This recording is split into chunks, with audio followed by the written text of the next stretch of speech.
We are Steve and Jill. Together, we've been buying and reselling land since the 90s. Our data-centric approach leaves our buyers asking, how can you sell it so cheap? Here on the Land Academy Show, We answer that and more. Steve and Jill for Land Academy. We are on vacation this week. Yay! And we're not recording our usual daily podcast episodes. Instead, we are airing episode 207, which originally aired on Wednesday, June 8th, 2016. And we'll be back next week with the original content that we always put together for you. And we should look much happier and well-rested. Enjoy removing risk from your real estate investment career. Welcome to Land Academy. This is the Cash Flow from Land show, where we show you how to buy unwanted vacant land and sell it for more on the internet. I'm Steve Butella. I'm Jill DeWitt. We are your hosts. With over 15,000 completed transactions, we are the experts in this niche land flipping business. We hold a drawing to win a free property every month. Enter to win by reviewing this show on iTunes and downloading our free ebook at landacademy.com. All right, let's get this show started. Jack Butella for Land Academy. Welcome to our Cash Flow from Land show. In this episode, Jill and I talk about removing risk from your REI career. Great show today, Jill. Before we start, let's hear some funny stuff. It's interesting that I am still surprised by the things that come out of your mouth sometimes, Jack. What were you checking for titles today? What? I'm not sure those will pass. Who's in charge of when you write a blog and you title it? I mean, is there like an FCC or who's in charge of that kind of thing? But I happened to. You mean the boredom? Catch the boredom factor? No. I caught the. I was lucky enough to sit in on your marketing meeting today, and you guys were running through some title checker things, which I thought was really cool. And I was just a little surprised by how far south you two took it looking for titles is what I'm trying to say. What did you hear? I heard things like strippers, and I heard things like, you know, how horrible it is to be Italian. You know, it's not horrible to be Italian. No, what was it's the thing? Great to be no, Italian. wait, not horrible, but what was the word? Like, shucks, I forgot what the terminology was. But Italian people at times communicate through yelling. Oh, yes. I'm softening it for the show. Well, you were working on some like blog titles and print titles, and that's what I caught. And I was just can't believe I'm still surprised by the things you guys come up with. I'm having trouble being Italian. That was one of them. There you go. It was really funny. So all good. But yeah, that is some funny stuff that we heard today. Yes. I can, boy, if I knew that was a topic, I would have had some singing one-liners. Anyway, let's take a question. That's why you don't know what's coming until I get to say that. Let's take a question posted by one of our members on successplant.com, our free online community. Okay. Kyle says, I'm just getting started in pulling my first list from Agent Pro. For property type, do I select agricultural/rural or residential vacant land? You know, I want you to... Do you want to back up? Can you take a crack at answering that? Well, I would like to back up and ask, if you would, Jack, explain what he's trying to do here for people that might be just joining in. Yeah. There's lots of places to go get data. And most of them some of them are very credible. What you want to make sure about any data that you pull is a couple of things. One, that it's fresh, because properties get bought and sold all the time. So if you have a database or a list, if you're not accessing a database, chances are you have a list. And lists can be old. They could be 20 years old, 2 years old, 1 year old. We don't know. Or it could be from yesterday. So you want fresh data. The best way to do that is to access a database. And number two, you want that database for all product types, not just land, to have assessed value. It's the way that you can really scrub your data down and send offers to the right people. This is for apartment buildings. It's for houses. It's for vacant land, all product types. That's how you gauge who you're sending a letter to, and that's how you, in some ways, how you price the offer. So if you don't have assessed value, you're really taking a stab in the dark, and what you're going to end up doing is wasting a ton of postage. Spend money on postage. The percentage of the number of offers that you're going to return that are signed, so you can do the deal, will dramatically go down. Agent Pro 24/7 is a useful tool. It's about to be in our collection of tools and products that we offer, but it's not the best one out there. The one that we offer is the best one. So Kyle here, bless his heart, is clearly very new at this. And, he's asking, he pulled a list from Agent Pro. Congratulations. It's step one. Wouldn't be my first choice. And then he's asking if he should select agriculture rural, or as we call it, ag rural, or residential vacant. And in a world where there's no such thing as dumb questions, this is a fairly green question. Well, we'll answer it anyway. The answer is you're just going down the wrong path. I mean, those should be included, agricultural, rural, and residential vacant land, but you're missing a dramatic number of willing sellers. So in our cash flow from land program, not to belabor the point, I really go over this in great detail in front of the screen and show the viewer exactly how to scrub data to get the maximum results. And it's beyond the scope of the podcast here. I love it. To get all serious. Well, I love it because it's such a valid point. You don't want to be sending out, we get them down to less than the price of a stamp, but, you don't want to be sending out an offer that is going to the wrong people and you're wasting all that postage. And I mean, that's the thing too. One important thing is I see people all the time trying to cut corners and they think they're cutting corners by buying a cheaper product. Yeah. But you know what? They're wasting their time and their money sending out more mailers into the wrong people. Are you really saving money? You're not saving any money. You're really I know that because we did that and we did it all wrong. Yeah, Joe. I can say. And it's funny. I'm like, you know what? Hey, I don't. And it's the equivalent of this. If you sent a letter to all of the skyscrapers in Manhattan, because you didn't know there were skyscrapers, but that you're just looking at data, and you said, I want to buy a building for $500. You're just going to make a tremendous amount of people angry, and you're going to waste postage. Mm-hmm. By far, the biggest component expense to what we teach or with our members is postage. So you want to make darn sure that you're scrubbing this data right. Mm-hmm. And doing it right. Exactly. And this is a step in the, and we're all learning from it. Nobody's busting on this guy at all. We all had to start somewhere. I started way below this level. At least he knows that you got to pull some numbers from a database, pull some data from a database and send them offers.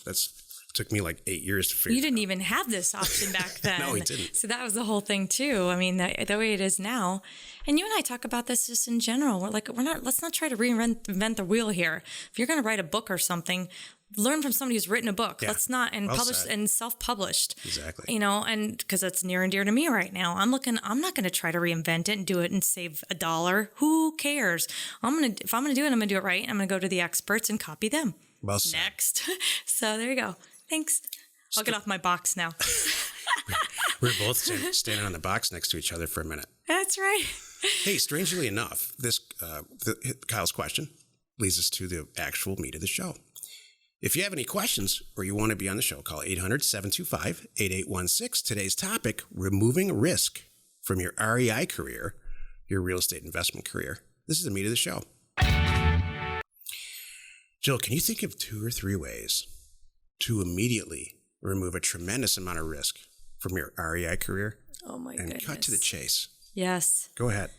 I don't want to put you on the spot. I can start first if you'd like. One is find someone who's in the area you want to be in, who's already figured it all out, and learn from them. How's that?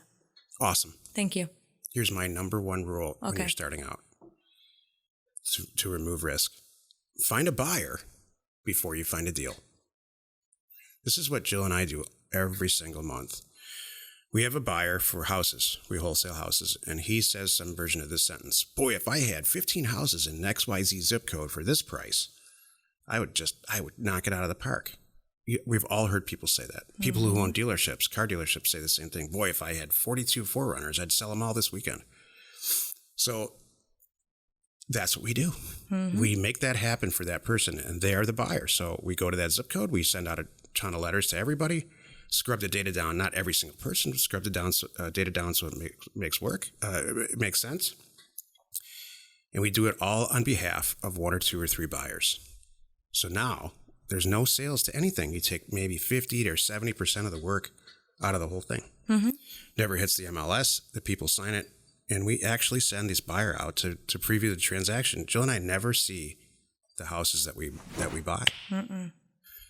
And if our guy goes out there and says, nope, I just don't like it, he calls several of his friends or people that he knows in the same business to see if they do.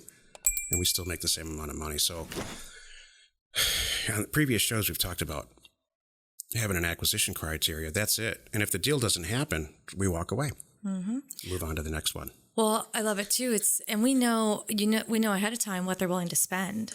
So it's like, not only are they saying, I need this zip code, this size house, and I'm willing to spend up to X. And that's the beauty of our data. Anything. I could sit and punch it. I mean, people don't believe me until they get in and look at it. But I'm telling people, I can go and pull a list in this intersection within a mile radius of all the 3-bedroom, 2-bath with a lot size between this and this.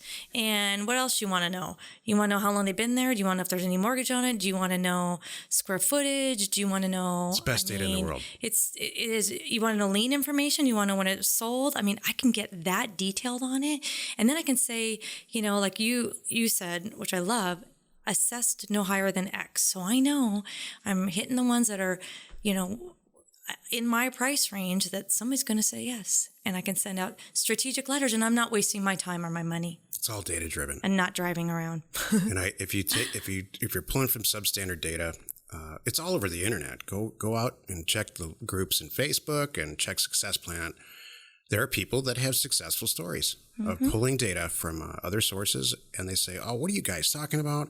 I just bought 14 properties and I sent out 7 letters." And that's great. I think that you had a great one mailer experience, and that's awesome for you. If you want to make a career out of this and make millions and millions of dollars like we have, and I'm not bragging, I'm just trying to make a point, that's not going to work. Good point. That's a great point because you're right. I mean, my wife and I hand wrote all these letters. Great. Okay, now how are you going to You're going to hand write 1,000 of them next weekend because now you're going to turn up the volume. That's not going to work. I mean, there's a lot of people that say, man, I bought 14 properties. I made $40,000 on this whole thing. No, I'm done. That's it. I don't work like that. If I make $40,000 on a few deals, now I want to make 400 and then 4 million. I know. It just never stops. So if you're that kind of person, our data program is for you. It's the best data in the world. I'm trying to think of other ways to remove risk. Know what you're doing. Have the right stuff. Start with education. Yeah, be educated. No, start with education. Have the buyers. The single biggest mistake I see new investors make is that they start looking at deals. We've talked about it before. That's the last thing you should do. Right. First thing you should do is get educated. Wherever you get educated, might be your parents. It might be a guy on the street that's a house flipper. God forbid, it might be in a hotel room. Not a hotel room, but a hotel. Hello. Hotel. One of those. Who are you meeting late night in a hotel room to get educated? One of those late night TV things where you just have to spend $5,000 to get. If that's what you want to do, that's fine. But get educated first. Don't start looking at deals. You're going to make a bunch of mistakes. Like the person in Success Plant that was asking this question. It's just a little scary. Mm-hmm. I'd spend 4, 5, 8 months getting seriously educated. Can you imagine a surgeon did this? I know. Well, what if you're a surgeon? Said, I'm going to try to surgery on your face first, and then I'm going to learn that way. Do you know what's funny? Like you said, it's not impossible. It's not crazy hard, but there are moving parts, and you could waste months trying to figure out one moving part versus just aligning with the right educator and money. That's what I'm saying. Your time is money. My time is money. And postages, it can get expensive. Mm-hmm. You want to, you don't want to shotgun this. You want to rifle it. Exactly. Well, not only that, like if you said, we've learned that too. You shotgun it, and you have everybody calling you on the planet, and you don't want that. Right. So, I think we just covered 8 things. Sorry. Well, it's bleeding right into my technical 2. Okay. This is the technical 2. 2 minutes of property investment advice from our 15-year, 15,000 deal transaction experience. Find a buyer before you find a seller. Heavy. It's less than 2 minutes, like less than 15 seconds. Yeah. If you have a question or you want to be on the show, call 800-725-8816. Jill, do you have some inspiration for us? Do never sell yourself short.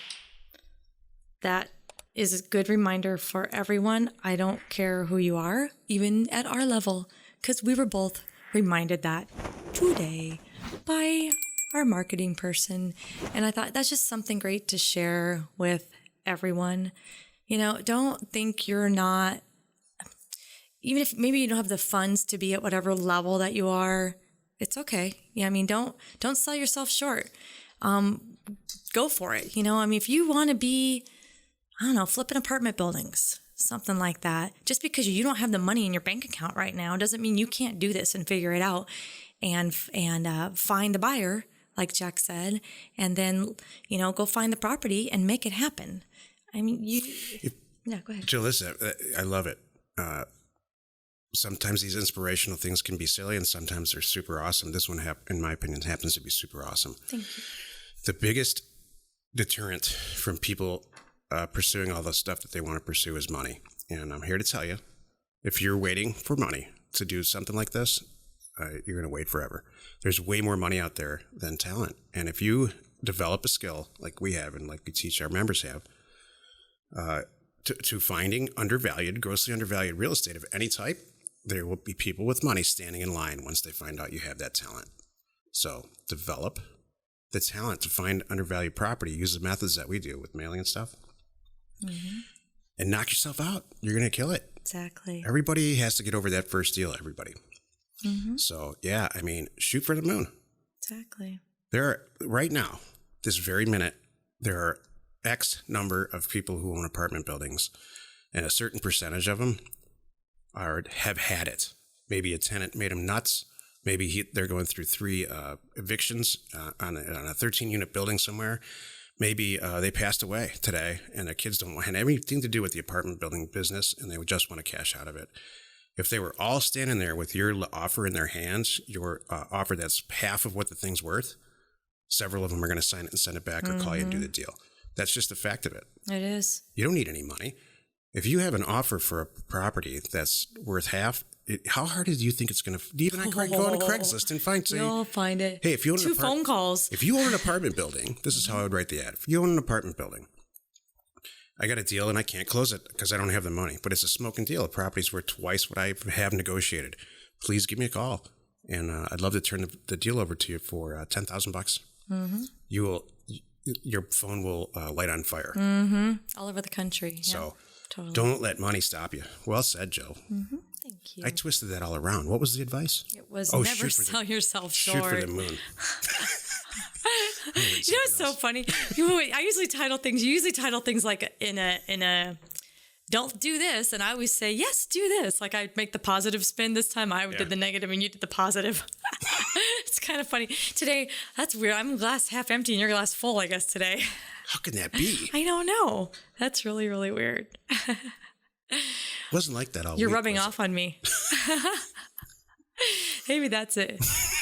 I know what it was. You know what it was? What? It was our conversation today, and we were told, go ahead, have an opinion. I'm like, all right, I'll have an opinion. Oh, my gosh. That's exactly. So, yeah, we'll tell the story soon. Okay. Hey, join us in another episode where Jack and Jill discuss how to use information and inspiration to get just about anything you want. We use it every day to buy property for half of what it's worth and sell it immediately. Get there first. Good inspirational stuff, Jill. Thanks. Oh, I just came up with that. I thought you were just talking to me. I was just talking. I didn't know you were. I just said that was really good, Jill. Thanks. That was it. I'm done. Okay. Welcome to our podcast. Yeah. There's this thing we have called a podcast that we do every day. I didn't know it was still going. And the format hasn't changed for about a year. I thought we were due for a tweak, and that was it. Maybe, you know what? Maybe that's a sign that we are due for a tweak. Maybe. I was just confused. Give you a tweak. Thanks. No, that was funny when that person told us today. Surgery face. Surgery face. Have it. All right, success pants. I was saying surgery face, not that your face. I'm going to say, who are you calling surgery face? All through the show, and our listeners heard it, but you didn't, and that's what makes me laugh. It's Actually, I did hear you. always It was going one of up. those moments where I'm used to you, Jack, and I was kind of look every whether you're husband, wife, partners, whatever, business partners, you tune out the other person at times because you know exactly what they're saying, and you're choosing not to. I didn't want to feed the bear or whatever the term is. You know what my mom used to say? What? Don't encourage him. That's it. That's exactly what I was doing. I was choosing not to encourage that behavior and pretending I don't know it. When you do that, I just bring it up in the after talk anyway. That's nice. Thank you. Well, you know what? Watch. I'm going to do it to you in the next episode. I'm going to be quietly whispering something about makeup or something silly. Yeah. I'll bring up something really Like goofy. something totally girly. Yeah. Like I'll window something treatments. Like, I'm going shoe shopping later. Don't Yeah. tell him. Know what I would do? No, I know what I'm going to do. I'm going to use this time to announce I really overspent for something and say it under my breath. And then I can say, I told you. You know what? Here's a secret. I'm going to tell you a secret.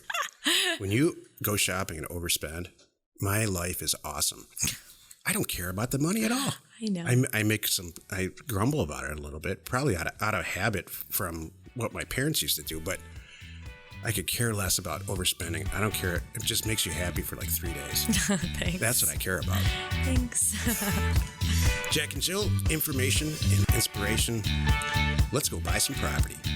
We hold a drawing to win a free property every month. Enter to win by reviewing this show on iTunes and downloading our free ebook at landacademy.com. If you want to get involved or you need more information about our profitable, niche real estate operation, call 480-467-0359. You just might get Jill at the other end of the line. landacademy.com. You are not alone in your real estate ambition. We hope you found our content valuable and we appreciate your support. If you have not already, please check out our channel and hit the subscribe button. And your comments and suggestions help us to create the content you're here for. Hitting the like button helps to support our channel's algorithm and gauge your interest for future shows.